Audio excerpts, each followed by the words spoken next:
been martyrs for the progression of this country. And I hope that as we enter into another martyrdom, another black person has died at the hands of the state. I hope that we enter this coming out determined to see justice on the front end and not only when we're angry. I hope that coming out of this, the young people that are in the streets organizing, continue to organize in the time of peace like they are in time of war, because they're organizing effectively. They're causing systemic change in the immediate and not some protracted campaign. And I support that. And plot, plan, strategize, organize, and mobilize. And as long as you keep doing that, you're going to capitalize off the gains that you're making. And I appreciate, and I don't mean capitalize in a monetary way. I mean, these kids are capitalizing, progressing. Organizers on the ground level who've been working for years, campaigning around police brutality and violence, have in an instant been able to organize people to progress law. Yeah, it's been a lot of impressive moments. I mean, you mentioned about how the young people, they're so organized, because I think about the progression from, say, Ferguson to now, and it's been pretty outstanding when you think about it. What has impressed you the most about what you're seeing right now? What has impressed me? That in '92, we rioted in Atlanta. There were riots in other cities. There were riots in Los Angeles. But there was such a stronghold on information. Local news wouldn't let what other cities know until after it was over. What's impressed me is the ability to use technology. We haven't gotten as efficient as Hong Kong, but it's coming. You are seeing at a day and age where in an instant people are able to mob on a place, people are able to say what needs to be said and go and get ghosts. You're seeing in an instant what our grandparents were able to do. Like we have a house party app in which people can sit down on that house party app. You can organize with those 8 people to know what are we going to do in school, what are we going to do in local school boards, what are we going to do with city council. Our grandparents used to have to do that in the basement. Now you're able to do it over your phones and organize effectively and immediately. So I'm impressed by the level of organization I've seen. Because when I was an organizer at 15, 16 years old, we'd have to literally meet for 30 days to plan something that you might strike that might be 3 hours or even 30 minutes, but you're constantly there. These kids are able to do it, and these young people and these organizers are able to do it in a blink of an eye. But that only happens when you train like Floyd Mayweather. Organizers are like Mayweather. They never not training, and I think that these are the people, again, that we should be looking to follow in these times. But you dropped the mention of the House Party app. Mike, are you on House Party? You use it? I just found out about it. I got the cool people in my life helped me to what's new. The 2 apps I'm most interested in right now are House Party, and there's an app called Convos that allows me to speak directly back and forth with people. That's a lot cooler than sometimes Twitter where stuff gets lost in translation. But, I'm still over there tweeting with the angry moms and dads. Shouts out to the old folks. I think about where activism was on this issue in particular when Ferguson happened, and looking at it now, and while there was definitely a lot of positives that came out of Ferguson, particularly the Black Lives Matter movement, seeing the level and the difference is that, clearly there was a lot of lessons learned there, and they've applied them now. And so it definitely seems much more cohesive, and that's been impressive. What has impressed you about what you're seeing, especially from these young people who really have seemed to seize this moment? What I've seen be most beautiful about this time is kids have the ability to adjust and move and be like water. They're truly plotting, planning, strategizing, organizing, mobilizing. The skateboard kids came in. Usually you would see in the 60s, Black people look like me. We'd make public protests. We'd get our heads split open. Sympathetic whites and allies and people who truly believe in freedom, justice, and equality entered the stage. Now, not only are you beating Black people, you're dragging off white people. And it became a tapestry, a unified front to give us our most basic civil rights and acknowledge our human rights. That tapestry is happening again, and it's happening in a bigger and better way. I was talking about those skateboard kids. I saw those kids first come in as defenders. When police were hacking with people with batons, they held up the skateboards to protect them. Most kids who skateboard, my kids skateboard, most skateboard kids in the South don't look like me, right? But I saw the skateboard community literally come in and save protesters from beatings. And then they got really frisky and they started attacking back. And I was like, this is, although I don't want violence in the streets because those kids deserve to grow to be to. It impressed me that the proletariat showed government that you work for us. And in this moment, we are exercising our right to make public display of the evil that has happened. It makes me proud that I live in a country that has long promised equality, rarely given it to people who look like me. People who don't look like me defending. You made an interesting note and observation about the skateboard crew. And I think anybody who's watching has noticed that it's not just Black people who are out here protesting. No, it's not. It's a tapestry of people. It's a tapestry of people. The Amish. The Amish. Yeah. Wasn't that crazy? I didn't even know the Amish saw the news. I was thinking, who told them? Right? I was like, how did they find out? Right? I was so impressed though. I was so thankful. My heart was filled with joy. Yeah, so you're seeing all these different types of people that you never thought this issue would resonate with them. It kind of reminds me of your music, unapologetically pro-Black, unapologetically. Right? Killer Mike fan is across multicultural section of people. Yes. Why do you think your music is able to resonate that way, despite the fact that you are also clearly talking to your people? Yeah, I'm proud to be me. I like me. I like Black people. I'm not making no excuses. I'm not making no apologies coming in the door. I love us. I am in love with us. And because I love me, it has nothing to do or affecting my love of others. I have a very good friendship with East Indian cousins, Raj and Neil. They own the store right next to Walters on what's happening. So if you're from Atlanta, you know about Walters. If you're a big guy from Atlanta, you know about, the store right next door. These guys have always just been good to me. Raj went to India. He came back, brought my wife incense, these beautiful little elephant characters. He's proud to be Indian. I've learned about being Indian from my Indian friends. When you're truly who you are, how could you be offended? How could you not love it or like it? Like, man, I'm a part of the original people on earth. I'm from the continent that birthed all humanity. I think when you wear that proudly and unapologetically, and not from a place of needing someone to be below you, there's no reason for a people not to like me. I like you. I got plenty of heroes that don't look like me. There's a portrait of John Brown on my wall in my basement. He's a hero. He doesn't have to look like me. You know what I mean? But I refuse to act like people who look like me aren't great. I didn't say good. I didn't say good enough. I didn't say equal. I said great. I'm from a great and mighty people. And if you can't accept that, then maybe I'm not for you. But I believe that because I am simply who I am, I believe that gets accepted. Because you know what? I remember being on a tour bus, and I'm on there with a bunch of Northeasterners because of course, my rap partner's a white guy from Brooklyn.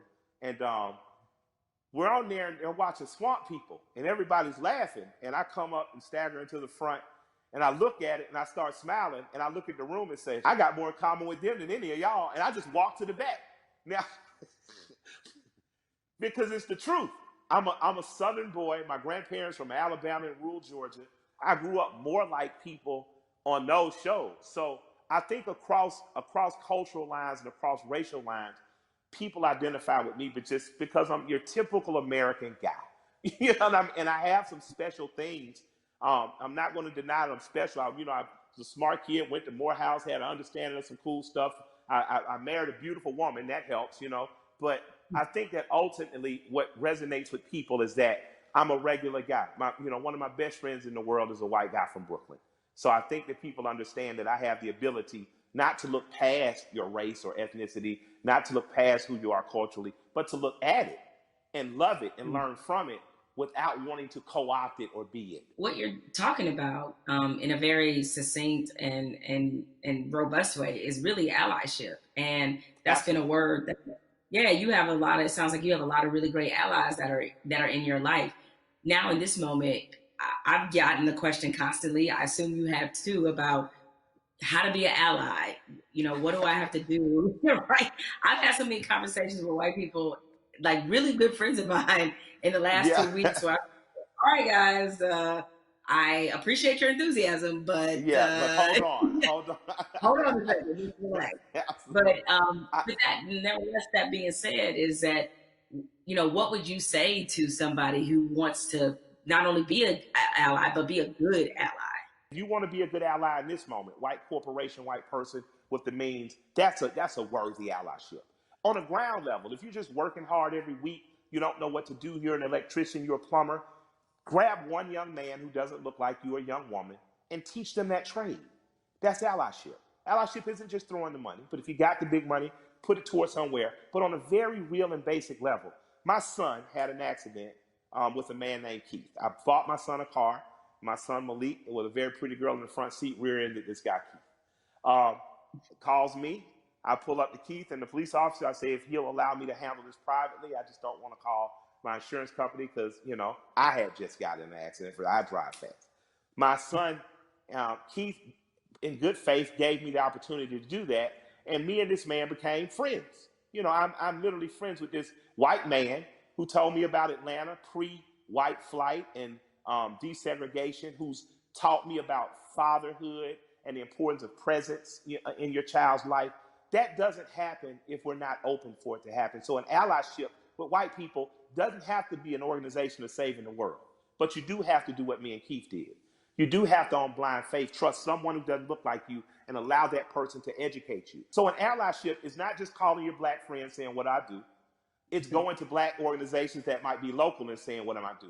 It's calling your friend and saying, what's the next thing you're doing? And I want to be an extra set of hands. Doesn't mean you get to go to the black people meeting, but it does mean if they say I'm going to feed people on Skid Row, you show up.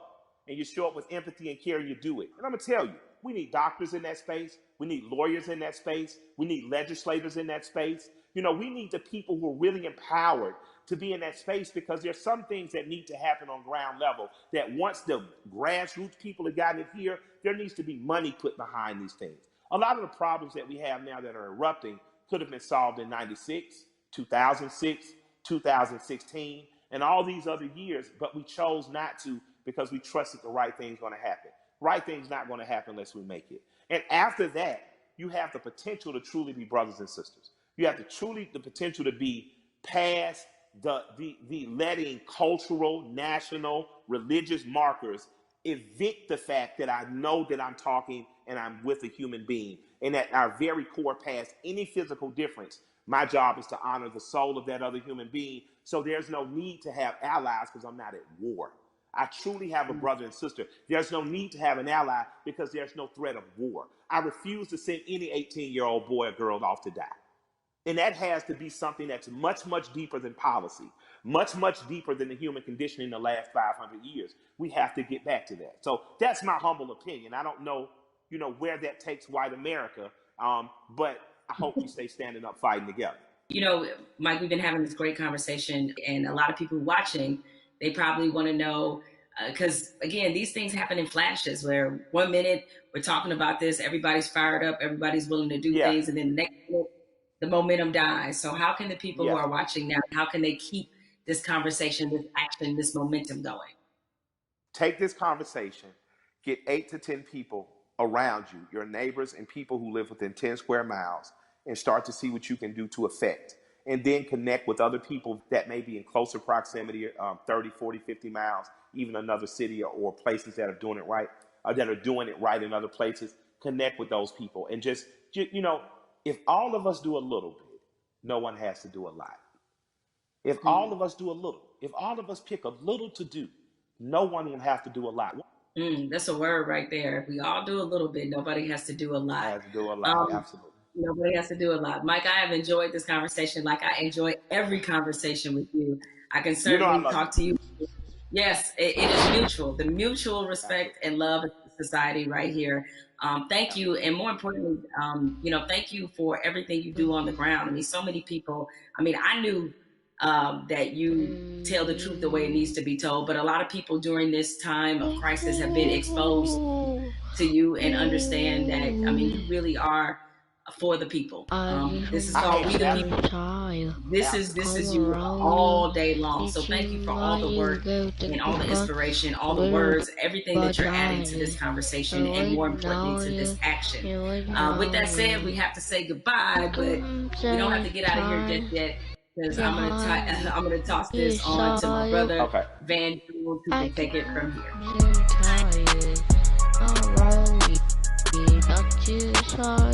Jamel and I, we spent the past hour been talking to Killer Mike, we've been talking to Elaine Waltraw. We also got a chance to see that amazing video from Lil Baby. Jamel, what did you get from your conversation with Killer Mike? And more importantly to me, what do you make of this moment that we're in? The one thing you can always expect from Killer Mike is honesty. I think that's why a lot of people look at him as a really credible voice right now. He's honest about what he knows and honest about what he doesn't know. So I think when you have those elements, that's going to always make for a pretty good conversation. I'm with you. I mean, this moment at the same time is welcome. It's also a little bit surreal in terms of what took us so long to get here, to make sure that we're not always starting from ground zero every time we have to have a significant conversation about race in this country. Why do you think it's different this time? This place is still videos before, and yet people still now act like they're shocked. Help me understand what's different this time from your point of view. What's your theory? It's two things that I think stood out about the George Floyd video. One, there was no yeah, but. And granted, in my mind, we've seen videos where there was no yeah, but people nevertheless invented a yeah, but. But in this one, there really wasn't one, even if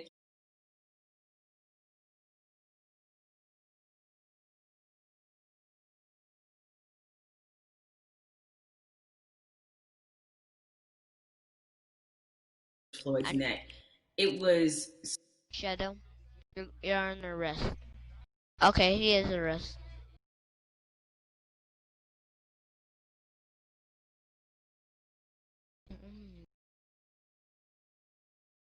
Oh, yeah.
Hello?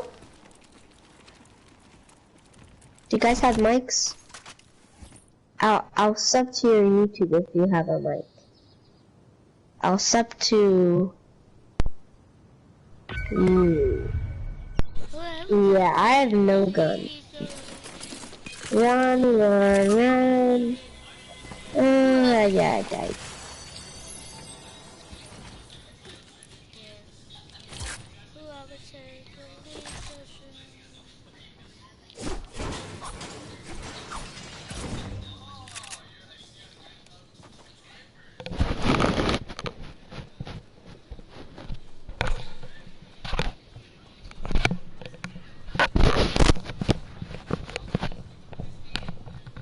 I'm coming.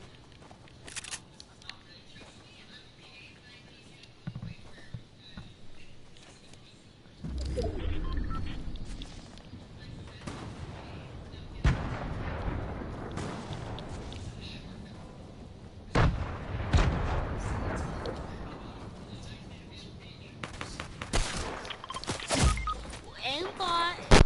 Aimbot. Not aimbot. Told you.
Yo, and got on my nose. Hello?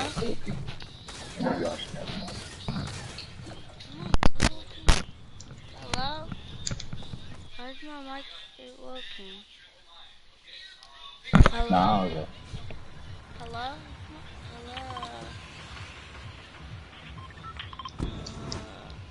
Hello? Hello?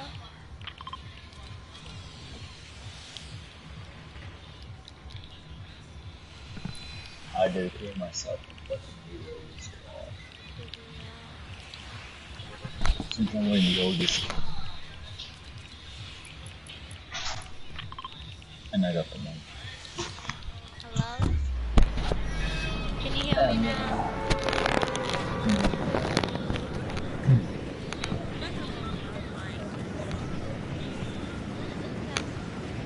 Here, take this. Kid. Kid.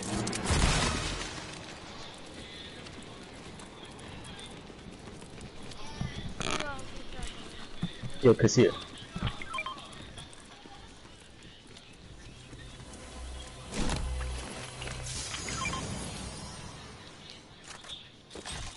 Here's a big question.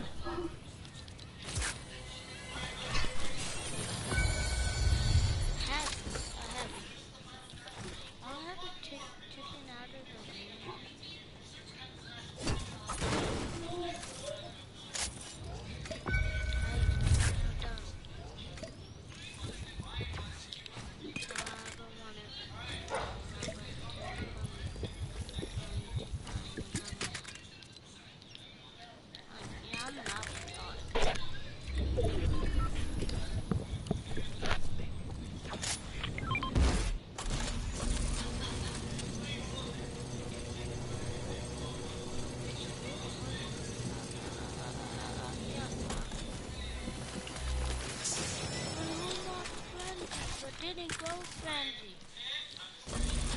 I got me by myself. Oh, come on. I got me by myself. Because somebody want frenzy, but didn't go frenzy.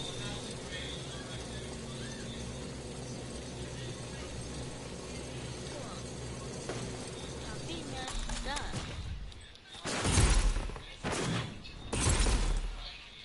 I'm coming.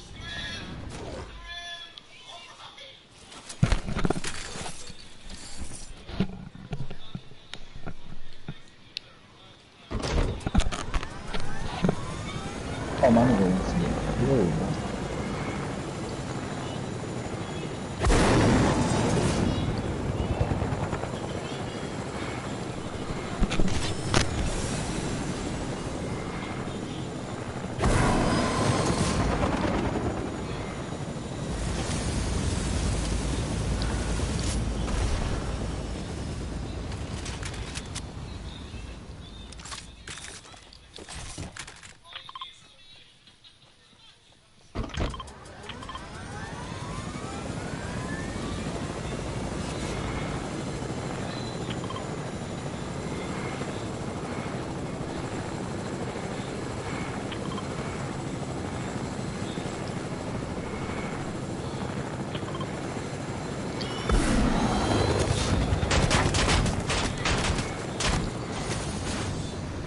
Bro, I had a perfect snap.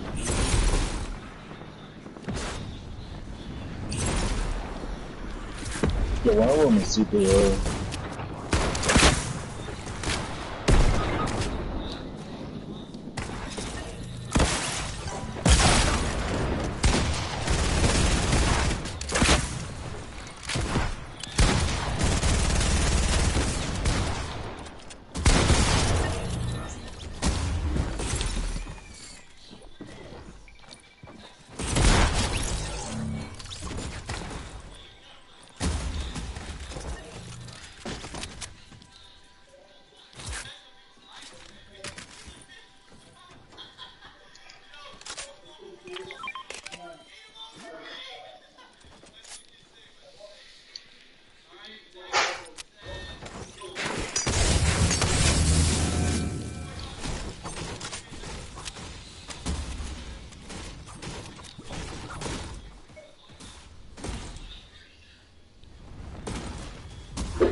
No, yo me bañé ayer.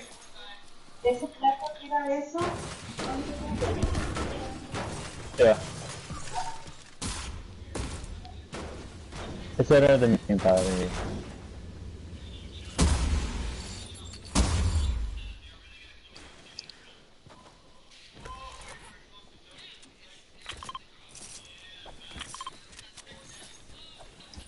We're gonna go to Caddy.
Yeah, that was a big push.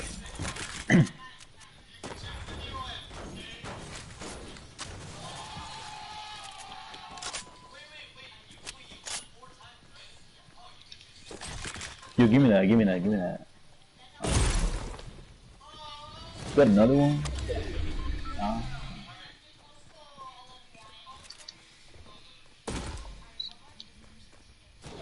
Selfish ass.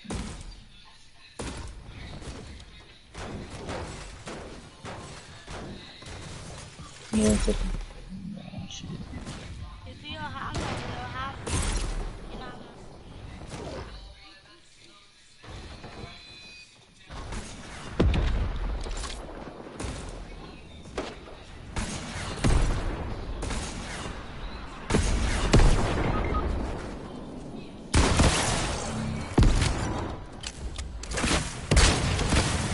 Oh my god.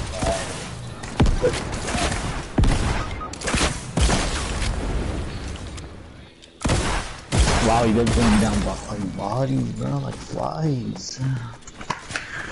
Of course, you guys are hot trash. You're the one who died before, guy.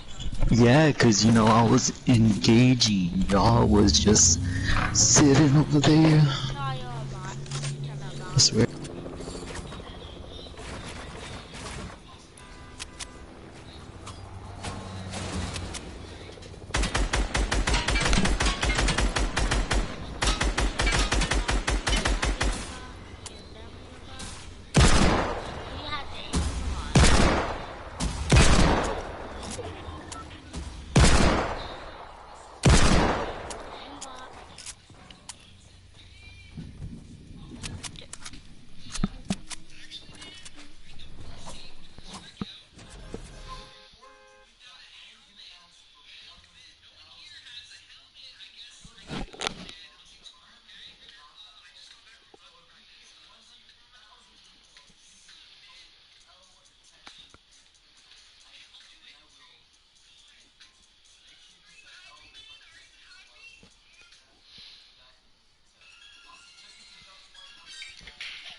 Oh, I have like a 9999 medkit. I have infinite medkits. I'm not too body. Oh, I even have shotgun, so I'm for sure get body. So I have a shotgun, but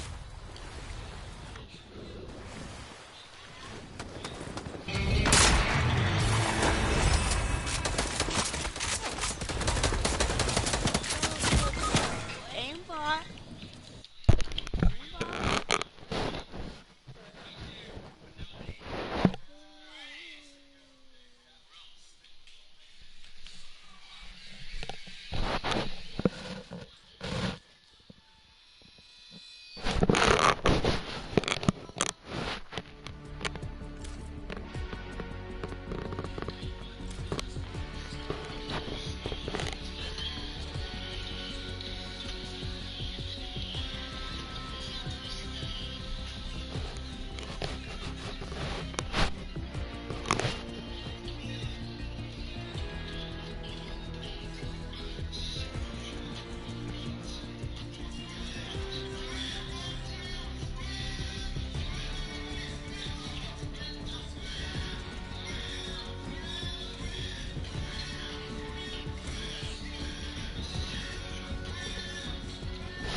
Howdy.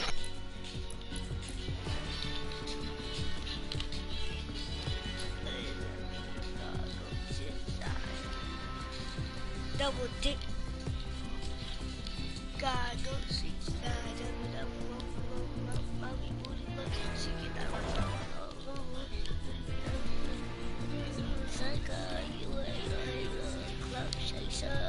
I'm mad. You're back. He's mad.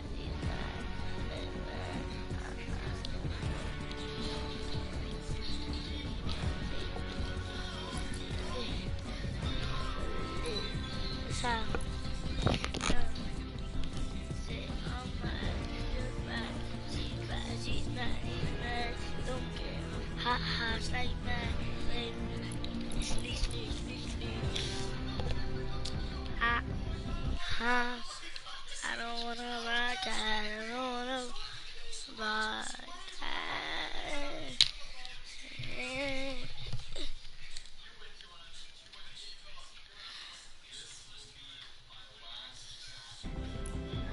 I don't wanna ride that.